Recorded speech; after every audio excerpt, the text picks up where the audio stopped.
Hey, one and all, it's your pal Drew, longtime comic book industry veteran for 30 years and longtime fanboy since I was about 6 or 7, and comics made a huge impression on me. And in the early 70s, most guys outgrew comics when they started, they could start dating and their hormones kicked in, and I was a beneficiary of some of those older kids, and I would get comics once in a while. Not a lot, but my wife she loved Archie comics growing up, and she outgrew them. She just said it, and I don't take that as an insult. Whoops. See, I don't take that as an insult at all, because, hey, it's not for everybody, but thankfully there's tons of back issues to enjoy. So let's do it right now. Okay, Kamandi, Last Boy on Earth, issue 7.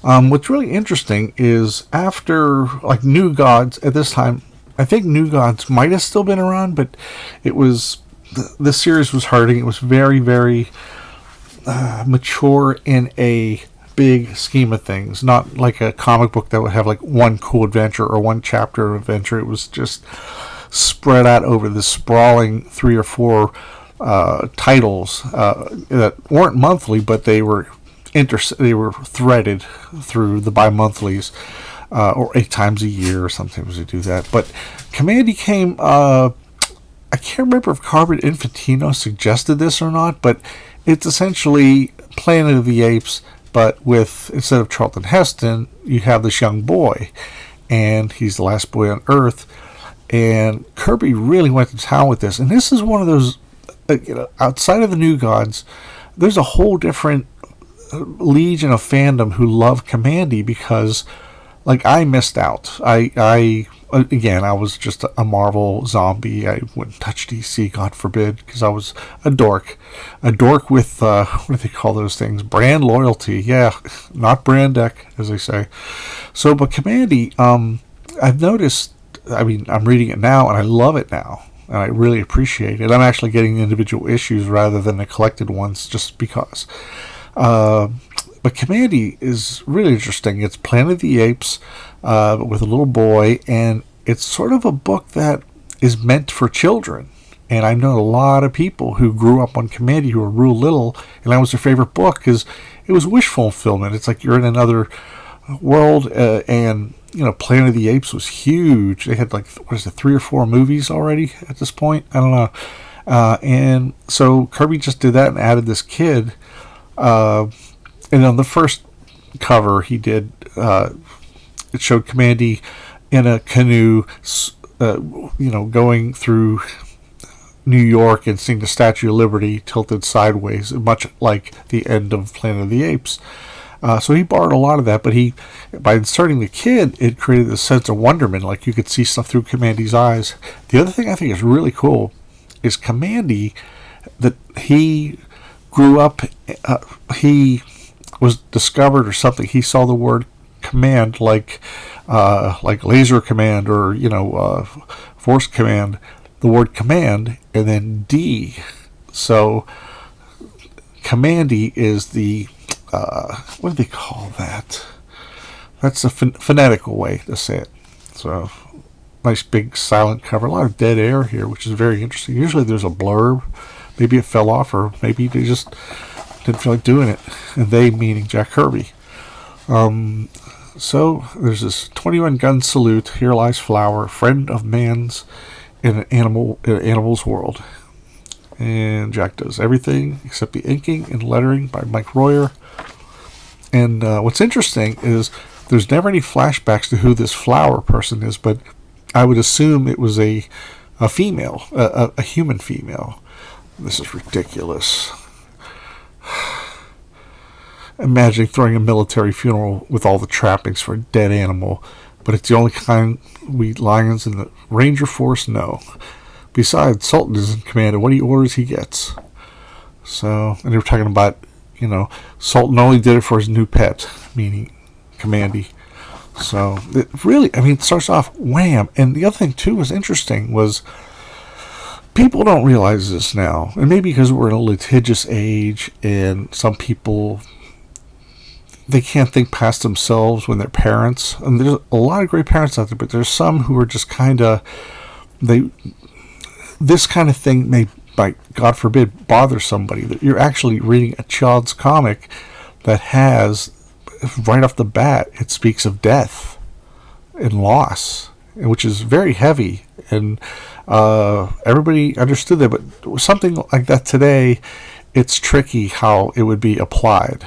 But Kirby was all into realism and immediacy and the black and white of living. So Kamandi catches a grenade that's tossed, whips around, does a catfish hunter. So they hit him with a gun. So I didn't mean to get all like metaphysical with you, but it was just something that really struck me as interesting, like starting a children's book essentially with a funeral, all the gravity that a funeral implies. So I think you know what I'm saying. But they find this giant ape, and it goes pretty much King Kong from here.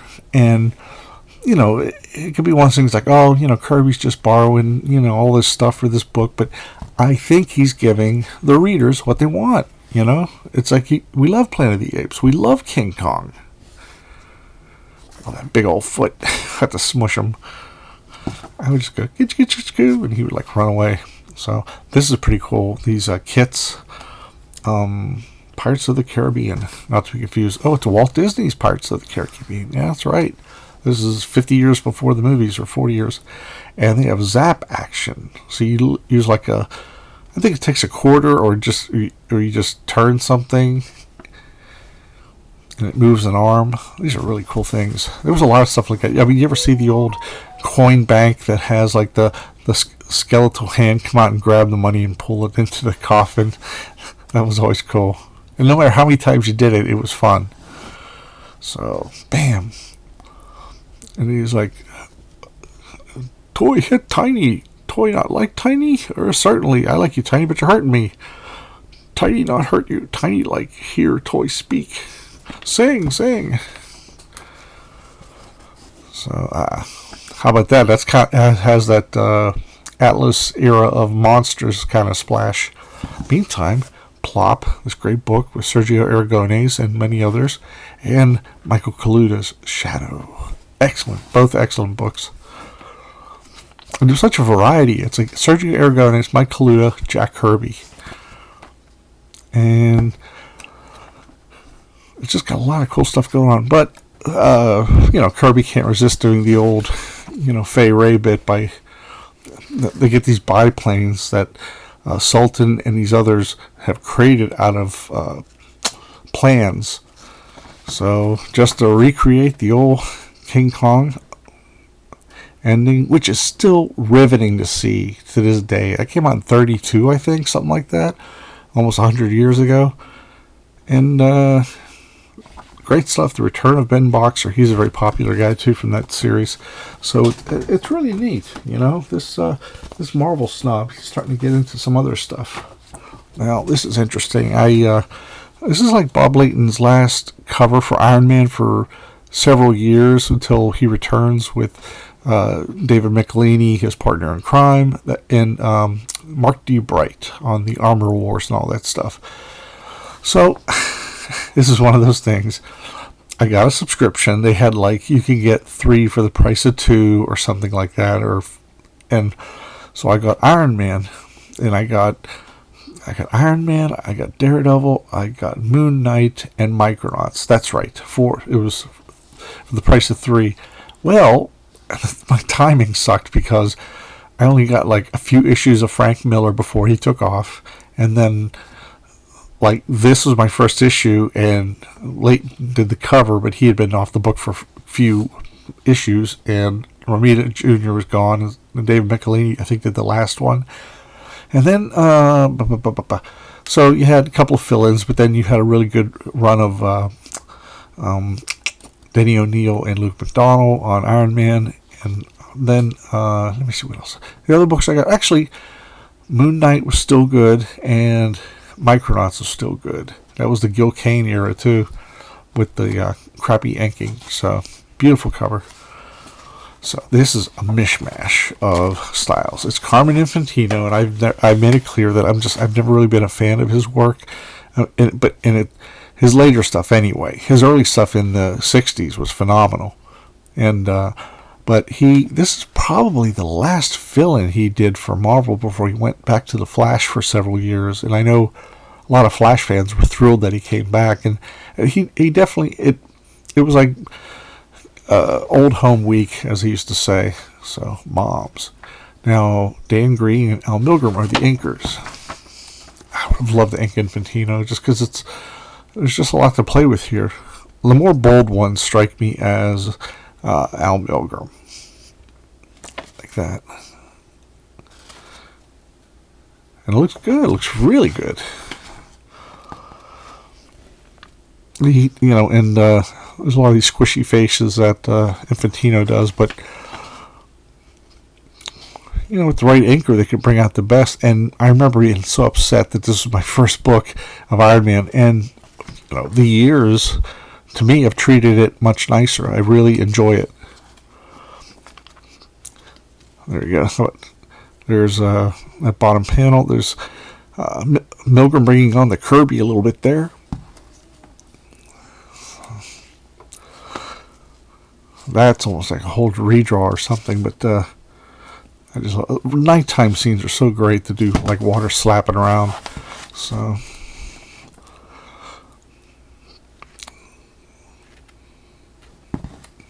but Iron Man's power is out, and he's drowning, and this wacko guy who has a mother with super psychic powers, and she could turn off.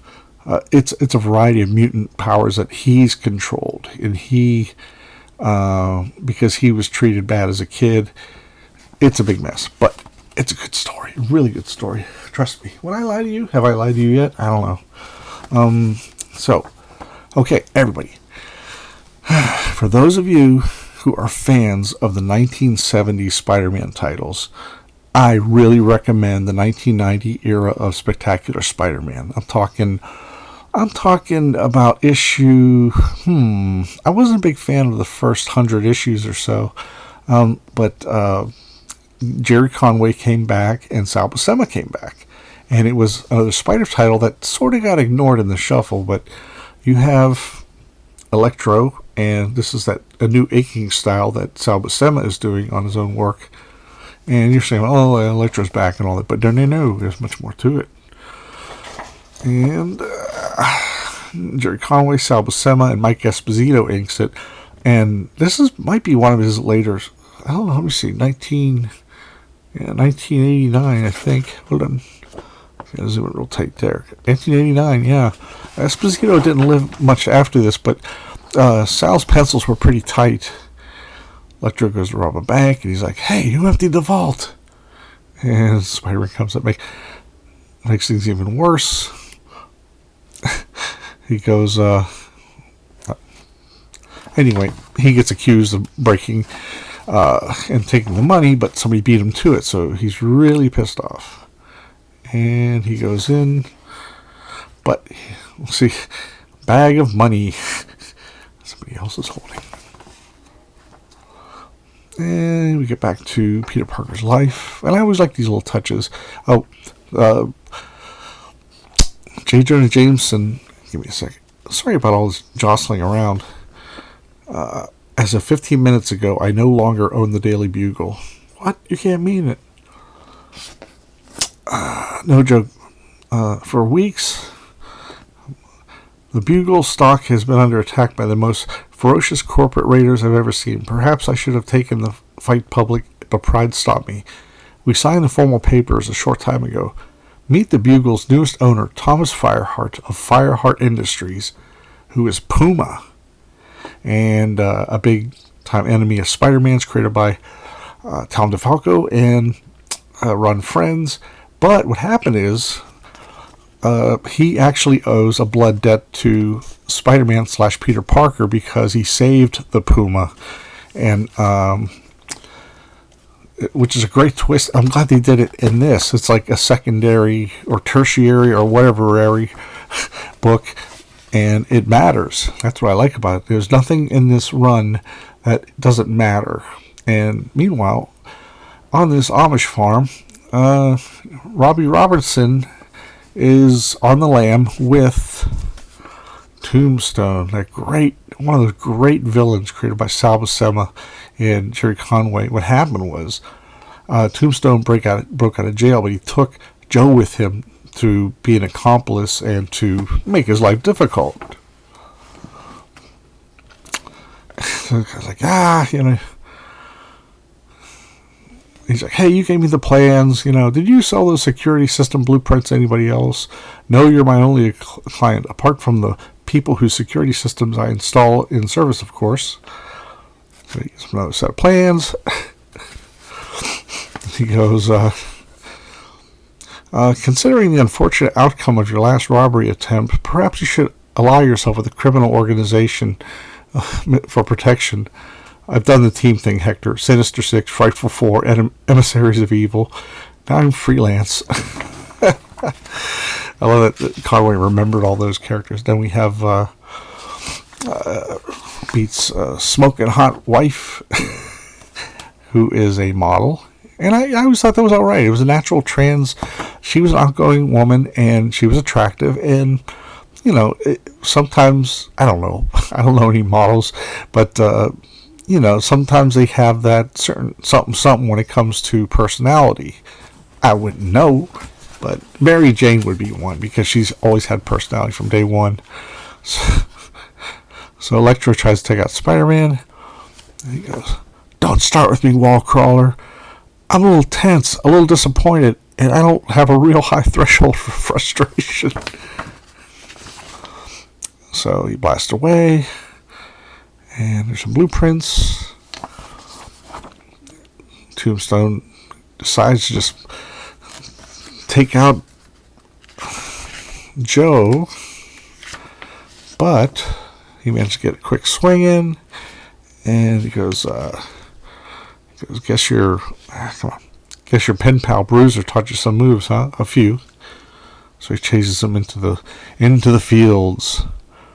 So he's about to threaten the guy who gives him information, and he gets taken out by the shocker.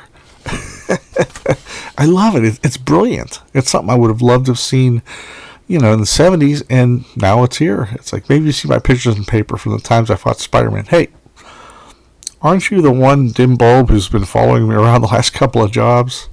Designed by John Romita. So they have at it.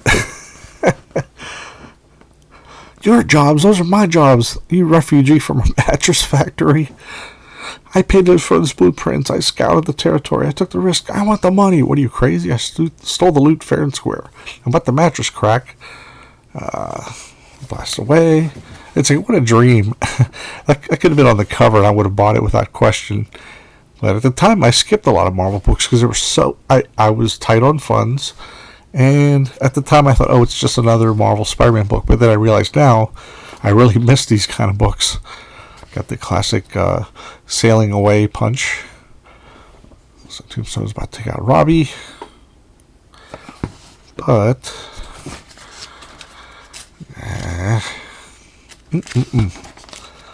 man, pitchforks him. Love it.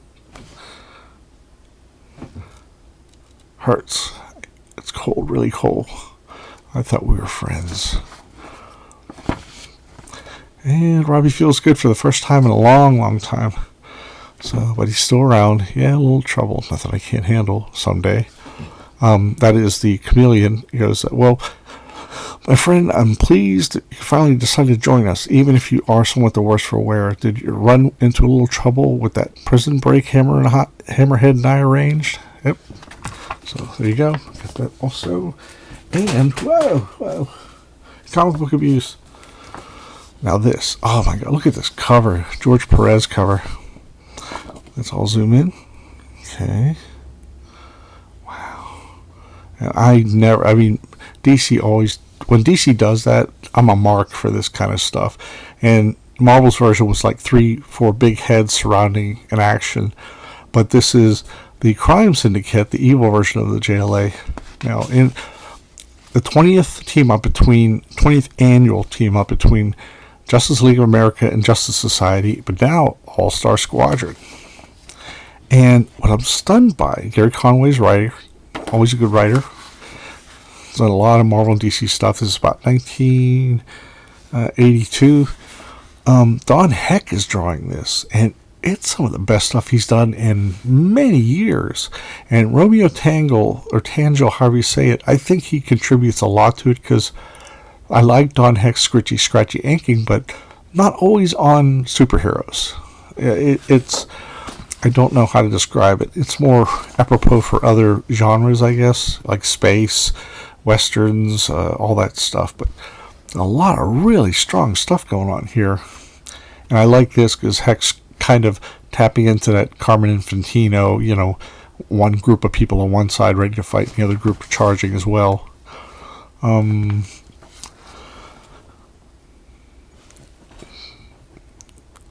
And he's choreographing all these different characters really well.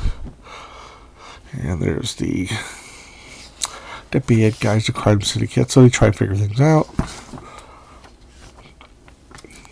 Skip. But a lot of this, Dr. Fate's really cool. I like his Dr. Fate. Come on. I'm sorry about this. I apologize with my focus thing.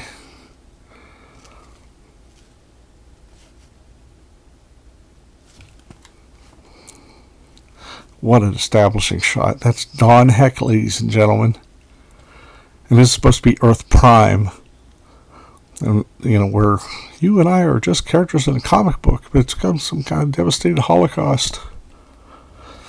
That is so great. That whole spread is really good. But man, Green Lantern, that's perfect.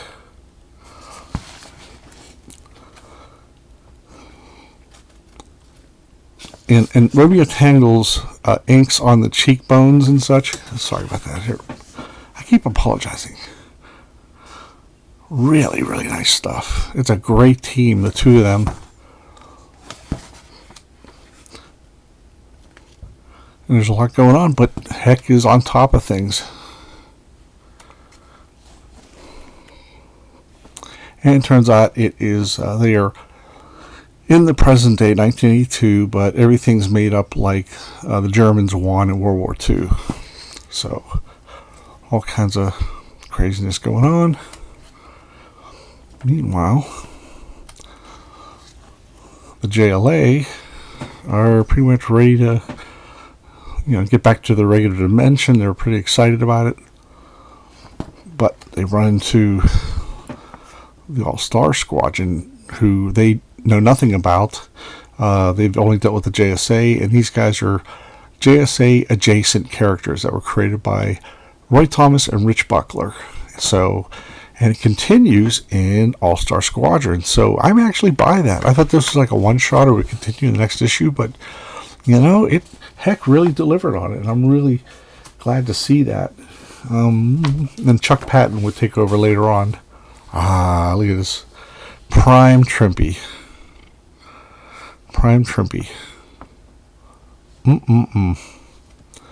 And they're on Hulkbuster base, or Gamma base as they also call it, which I wish they'd have kept. That was something Herb Trimpe came up with entirely. And he did an ironic thing. He made it look like the Pentagon, sort of, but it was completely circular, and it was from the sky you could see it look like a peace sign. And he just thought that'd be really ironic. But Herb Trimpe's attention to detail when it comes to like the military and stuff is just amazing. And Trimpe's inking himself. Len Wein's writing this. Look at that splash page. And I like how Captain Kirkman and General Ross are colored. I like how it's all one color. It's not just it's a dark room. And it's just wow. Everybody, it's interesting how so many different artists tap into their inner Kirby.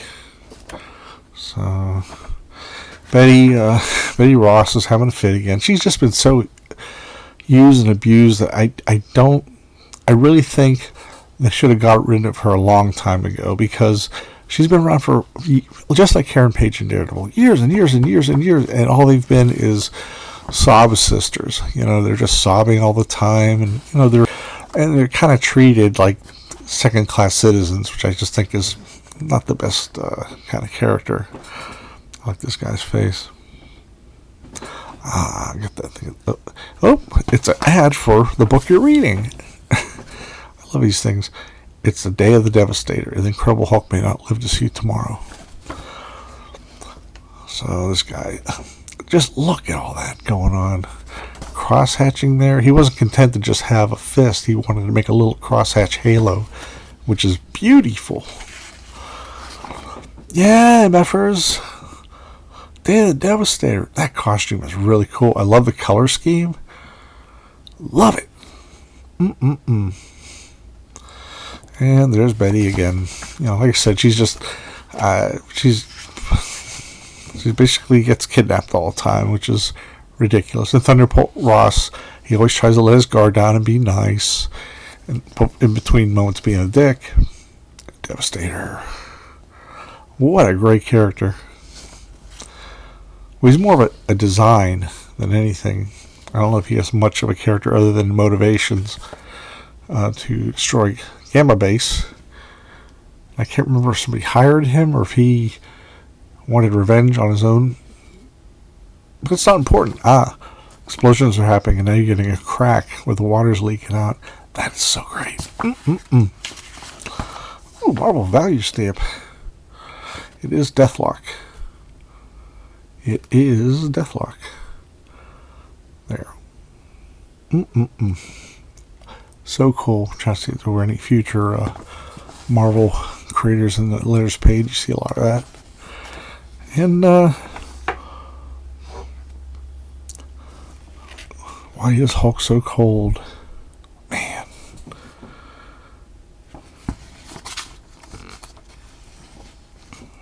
Here comes the Devastator. That's a great angle.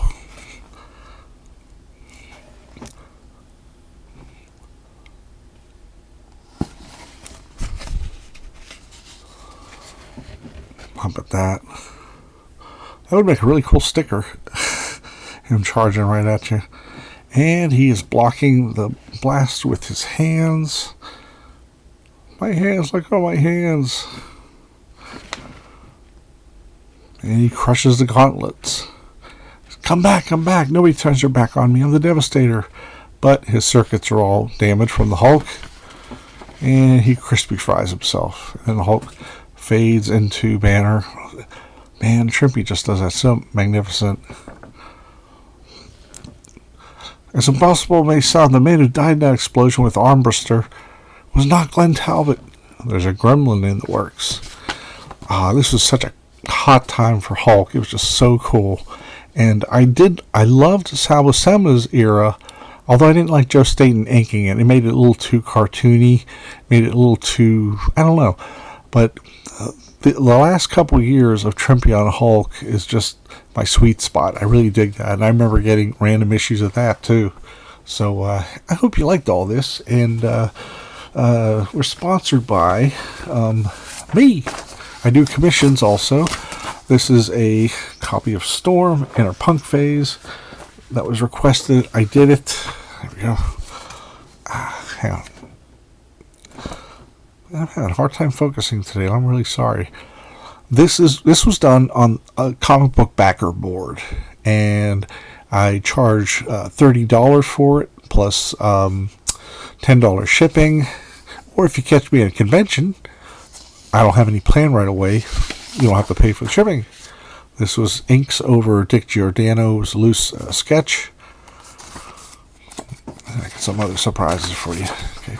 If you've seen the last couple episodes, I've shown this Daredevil cover recreation, 11 by 17 that I do.